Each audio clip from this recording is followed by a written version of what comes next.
बेटी एक बार चल के लड़के को देख तो लो। मेरा दावा है कि लड़का तुम्हें बहुत पसंद आएगा। बाला बहुत अच्छा लड़का है। हाँ हाँ बेटी, हम लोग तुम्हारे दुश्मन तो नहीं है। किसी अच्छे लड़के से ही तुम्हारी शादी करवाएंगे ना। आखिर तू हमारी इकलौती बेटी है। अच्छा ठीक है माँ, अब ज्यादा भावुकतापूर्ण शब्दों का इस्तेमाल ना करो। मैं चलने के लिए तैयार हूँ। चलो फिर बिना देर के हम सब चलते हैं।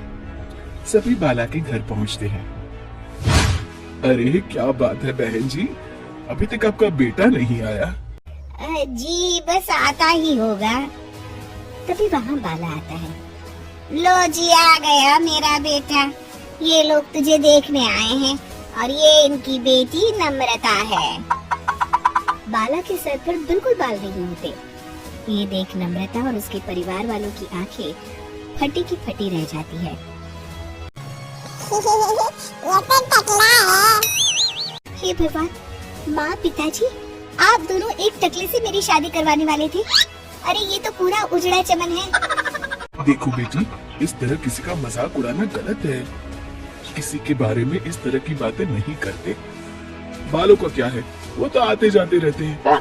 लड़का टकला है तो क्या हुआ, इंजीनियर है, अच्छा खासा कमाता है। आप चुप रहिए जी। इसकी तरफदारी इसलिए कर रहे हैं क्योंकि आपके भी सर पर बाल नहीं है। मैंने तो आपसे शादी कर ली, मगर मैं अपनी बेटी की शादी एक टकले से बिल्कुल नहीं करवाऊंगी। अरे ये क्या, कब से आप लोगों ने टकला टकला लगा रखा है? और माफ करना, तुम भी कोई हूर की परी नहीं हो। तुम लोग मेरे घर में आकर मेरी ही बेइज्जती कर रहे हो। निकल जाओ यहाँ से। हाँ हाँ तो जा रहे हैं ना, हमें भी यहाँ रुकने का कोई शौक नहीं है। नम्रता और उसके परिवार वाले उठकर वहाँ से जाने लगते हैं। तभी नम्रता का छोटा भाई जाते जाते कहता है, टकला। तेरा बाप टकला। और इस तरह बाला का रिश्ता टूट जाता है। फिर एक दिन सड़क के किनारे एक आदमी घूम घूम कर कंधी बेच रहा होता है। कंधी ले लो, कंधी, एक से बढ़िया एक कंघी ले लो, नए जमाने की कंघी ले लो। अरे भाई ये ले लो। घूमते घूमते वो बाला के पास पहुंच जाता है। अरे भाई साहब, कंधी लोगे क्या? ये लो। तभी उसकी नजर बाला के सर के ऊपर पड़ती है। अरे माफ करना भाई साहब, आप इसे लेकर क्या करोगे? आपके सर पर तो बाल ही नहीं है। आपका तो स्टेडियम पूरा खाली है। चलता हूँ, कंधी ले लो, कंधी ले लो।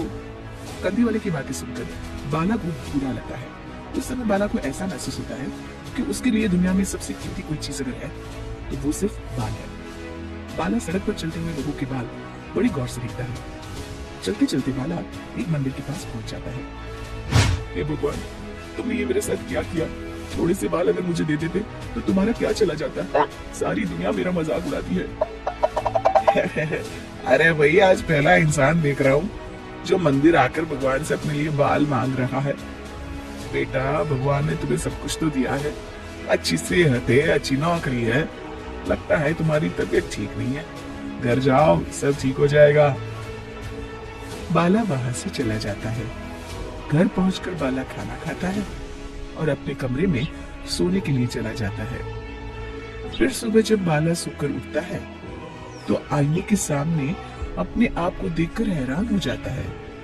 बाला के सर पर एकदम घने बाल आ जाते हैं। बाला खुशी से झूम उठता है। अरे ये तो चमत्कार हो गया, मेरे सर पर बाल आ गए। लेकिन ये हुआ कैसे?